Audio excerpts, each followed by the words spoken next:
লোকগুলো দাঁড়িয়ে যায়। একটা মানুষ যার হাতে কোনো অস্ত্র নেই, যার হাতে কোনো লাঠি নেই, যার হাতে কোনো আগ্নেয়াস্ত্র নেই, যার হাতে কোনো ধারালো অস্ত্র নেই, অর্থাৎ নিজেকে প্রতিরোধ করার মতো কোনো হাতিয়ারই তার কাছে নেই, যার কাছে কোনো আগ্নেয়াস্ত্র নেই, যার কাছে নিজেকে প্রতিরোধ করার মতো কোনো ধরনের ছুরি বলেন, অস্ত্র বলেন, লাঠি বলেন, কোনো কিছুই নেই, তাকে 8 থেকে 10 জন পুলিশ সদস্য তাকে পেটাচ্ছে।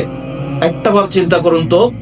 এবং ওই ব্যক্তির কথা আবারও চিন্তা করুন, আমি এখন বলছি আমার গায়ের লোম দাঁড়িয়ে যাচ্ছে। ওই ব্যক্তির কথা চিন্তা করুন, তার মনে কতটা দুঃখ, তার মনে কতটা ক্ষোভ যে 8 থেকে 10 জন মানুষ তাকে পেটাচ্ছে, অথচ সে স্টিল দাঁড়িয়ে রয়েছে।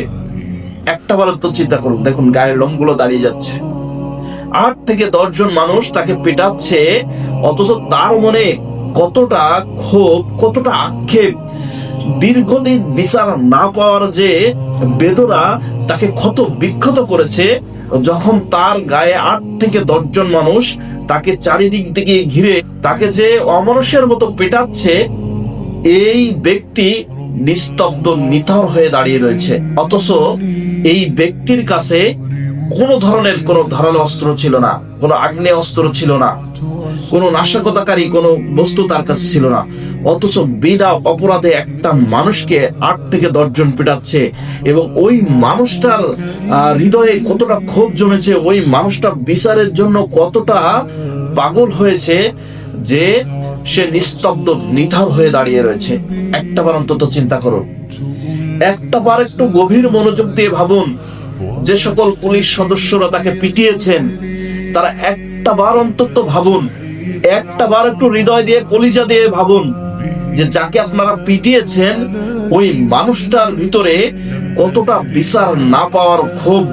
আর এমন একটা মানুষকে আপনারা পিটিয়েছেন যার হাতে কোনো আগ্নেয় অস্ত্র ছিল না, কোনো নাশকতাকারী কোনো বস্তু তার হাতে ছিল না, অথচ আপনারা এই নির্দোষ মানুষটাকে 8 থেকে 10 জন মিলে পিটাইছেন।